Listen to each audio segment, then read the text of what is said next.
আসসালামু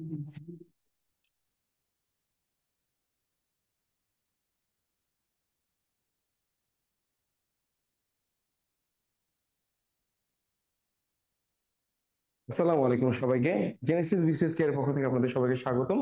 আমি ফারদিন শাহরিয়ার শুভ, 43তম বিসিএস এর সাধারণ শিক্ষার্থীর কর্মরত একজন mentor and academic consultant of Genesis BCS care. আমাদের আজকের লাইভ সেশনটা হচ্ছে আহ, উপমহাদেশটাকে, মানে ভারতীয় উপমহাদেশটাকে ইউরোপীয়দের আবিষ্কার এবং সুয়েজ খালের গুরুত্ব। আজকে আমাদের প্রথম পর্ব, ভারতীয় উপমহাদেশে আবিষ্কার। কারা আবিষ্কার করেছিল? ইউরোপীয়রা। ইউরোপীয়রা ভারতীয় উপমহাদেশটা আবিষ্কার করার জন্য একটা খুব সহজ সরল রুট আবিষ্কার করতে পারবে। কারণ এইখানে একটা ঘটনা রিলেটেড কাহিনী। কারণ হচ্ছে ইউরোপীয়রা ভারতে প্রথমে সমুদ্রপথে আহ আসতে পারতো না। তারা প্রথমে এই যে ভূমির মাধ্যমে, হ্যাঁ, এই যে ল্যান্ড গুলো ধরে ধরে ভারতে আসতো। এই ভূমিপথে ভারতে আসতে গেলে তাদেরকে রোমান সাম্রাজ্য, হ্যাঁ, রোমান সাম্রাজ্যকে ট্যাক্স দিয়ে আসতে হতো।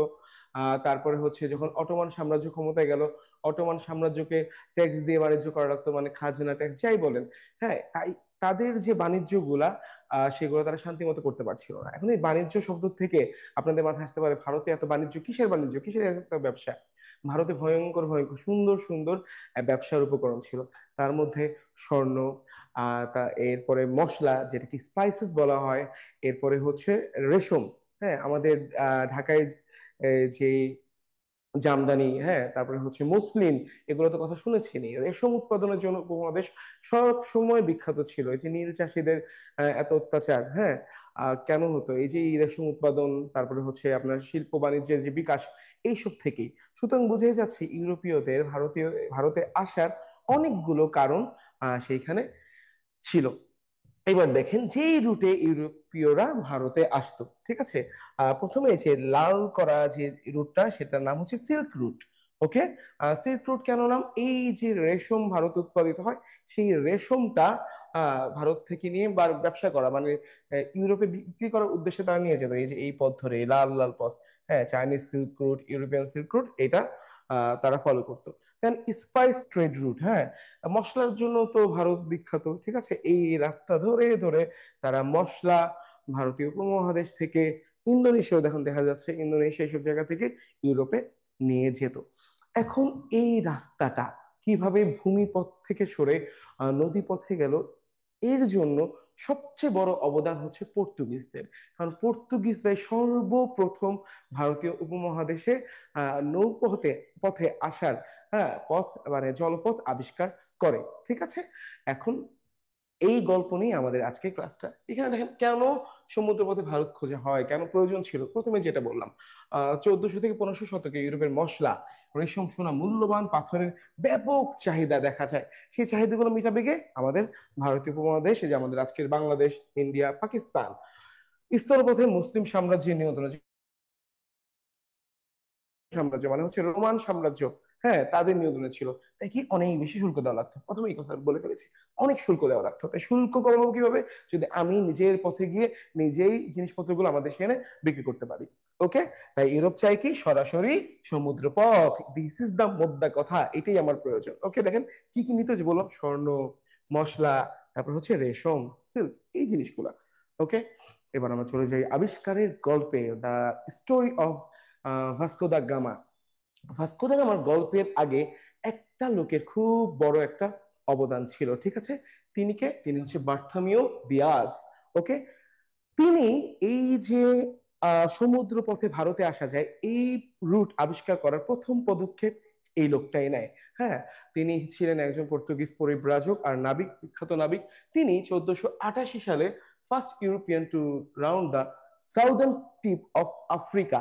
আফ্রিকার দক্ষিণ যে মাথা, সেই জায়গাটায় পৌঁছানো প্রথম ইউরোপীয় নাবিক ছিল ভাস্কো দা গামা। এই ছবিটা দেখতে পারলে আপনারা পুরোপুরি ক্লিয়ার হয়ে যাবেন।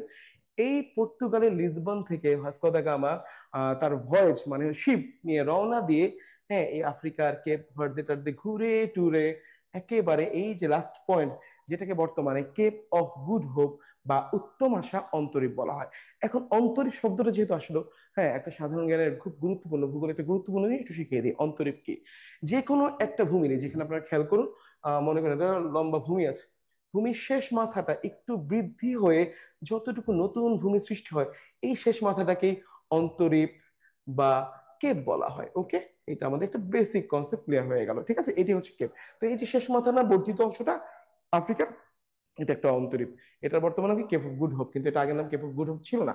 কারণ বার্থামিউ দিয়াস যখন 1488 সালে কেপ অফ গুড হোপে পৌঁছে, তিনি খুব ভয়ঙ্কর, হ্যাঁ মানে ঝড়ের সম্মুখীন হন। শুধু উনিই না, এই এলাকা দিয়ে যারাই জাহাজ নিয়ে যেত তারা খুব ভয়ঙ্কর ঝড়ের সম্মুখীন হয়েছিল। কারণটা কি, এই কেপ অফ গুড হোপের একদিকে ইন্ডিয়ান ওশান মানে ভারতীয় মহাসাগর, আর একদিকে আটলান্টিক ওশান আটলান্টিক মহাসাগর অবস্থিত। দুই মহাসাগরের মোহনায় এই কেপটা অবস্থিত, দেখেন এই যে মাঝখানটাতে। এখানে সব সময় ঝড় বৃষ্টি বাদল, খুব ভয়ঙ্কর ভয়ঙ্কর বড় বড় ঝড় লেগেই থাকতো। হ্যাঁ, যে কোনো জাহাজ এখান থেকে পার হতে গেলে খুব সমস্যার সম্মুখীন হতো। হালকা পাতলা জাহাজ হলে ভেঙে যেত, ঠিক আছে, আর একটু বড় জাহাজ হতে পথভ্রষ্ট হতো। মানে এই রুটটা সহজে পার করা যেত না। বার্থোমিউ দিয়াস এখানে আসার পরে রাজার কাছে গেল, তখন রাজা ছিল কিং জন। কিং,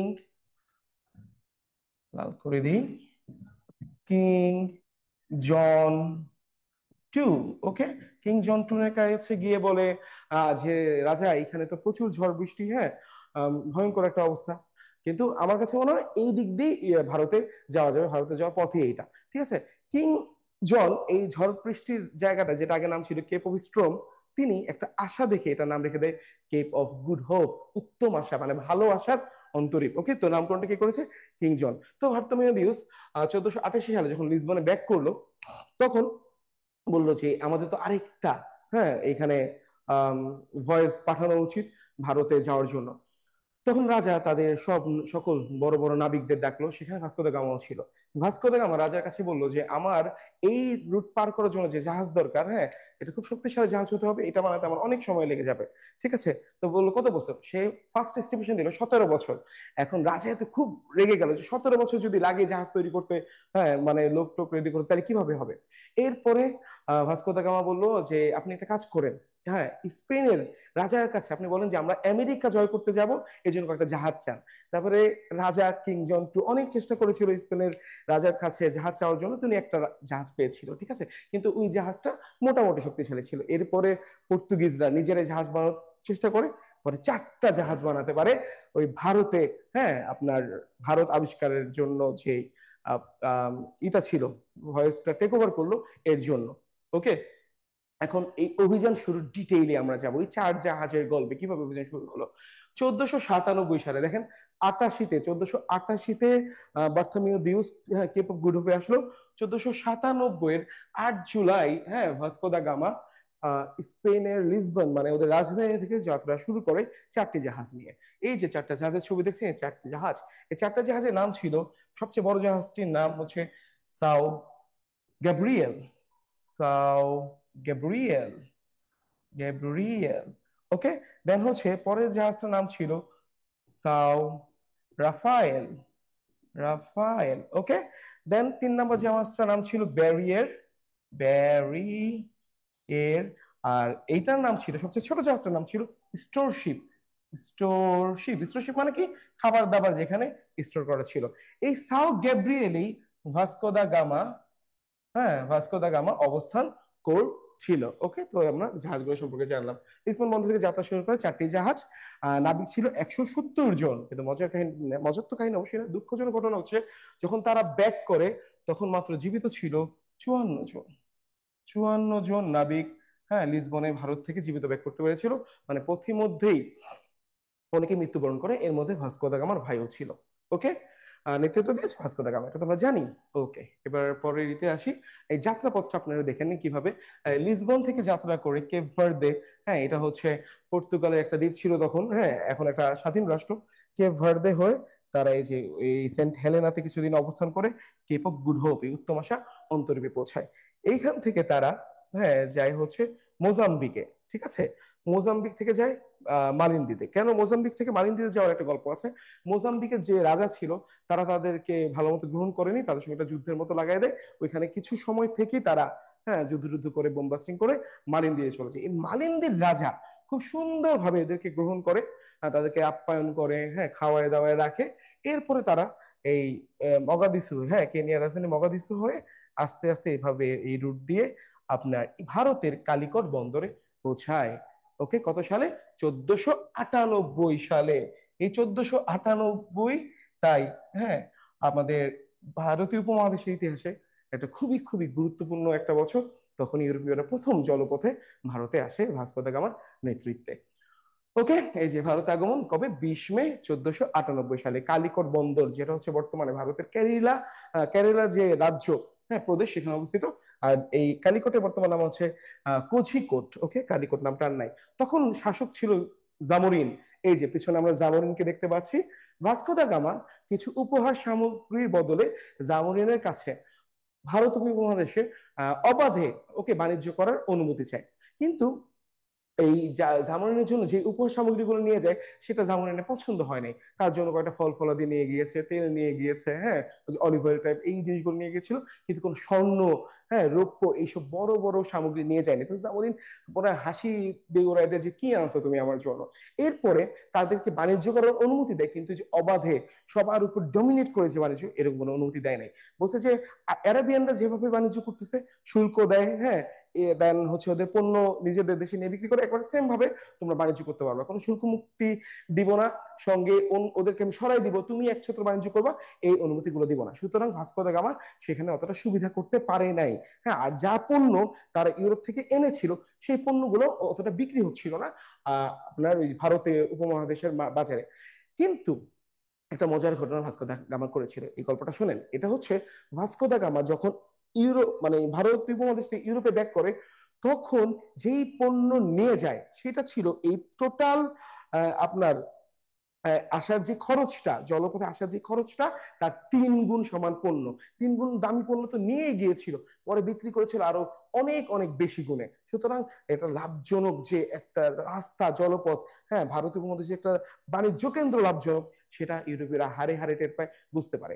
আর এই বাণিজ্য করে পর্তুগাল, হ্যাঁ, পর্তুগিজ সাম্রাজ্য অনেক এগিয়ে যায়, হ্যাঁ, অনেক সাম্রাজ্যের থেকে। ঠিক আছে, এটা তো বুঝতেই পারতেছেন। ব্রাজিল, হ্যাঁ, দেন হচ্ছে আফ্রিকার অনেক অনেক দেশ উপনিবেশ বানিয়েছিল এই পর্তুগিজরা।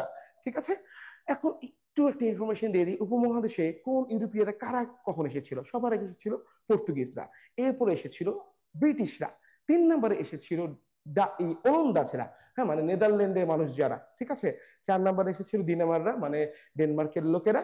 আর সর্বশেষ এসেছিল ফরাসিরা। এটা আপনারা সহজে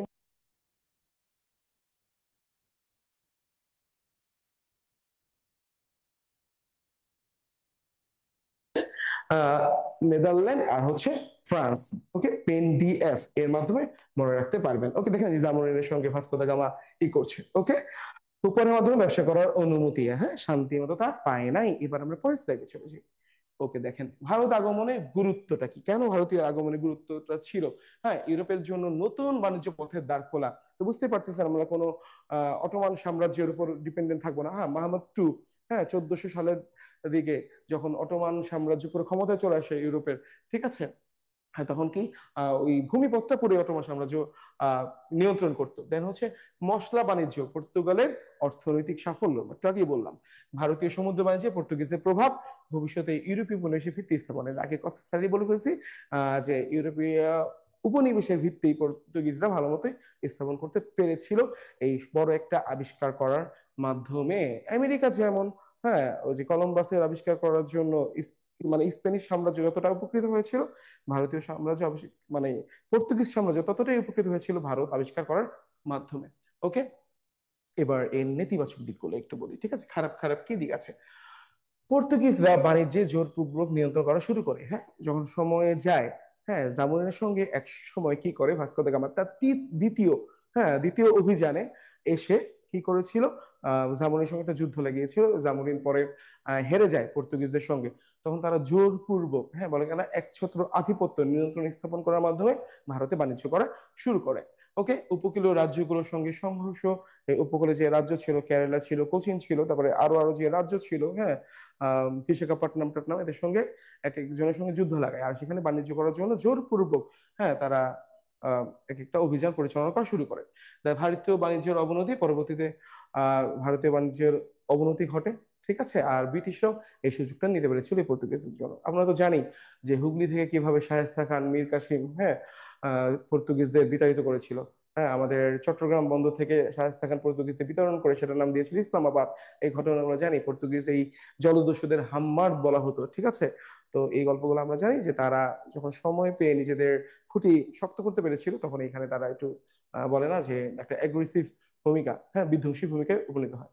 এরই ধারাবাহিকতায় পরবর্তীতে পর্তুগিজরা এখানে অনেকদিন ভালো ব্যবসা বাণিজ্য করে।